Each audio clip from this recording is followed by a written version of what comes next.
We're starting to see those shifts in the market, but it's not going to be like what we had prior to 2014. We're not going to see that type of adjustment. We're moving into slower, more normal conditions. I mean, when we compare it to other markets across the country, we're looking a lot more like them.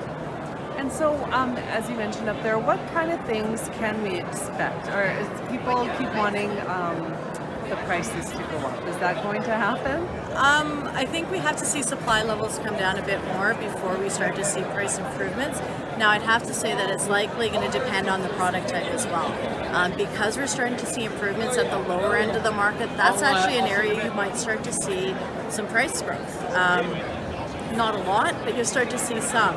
The higher end of the market will continue to have some struggles with pricing because there's just still too much supply. So That's a long-term trend, this shift you're seeing between the lower end of the market and the higher end. it takes a longer time for it to filter through to the higher end of the market.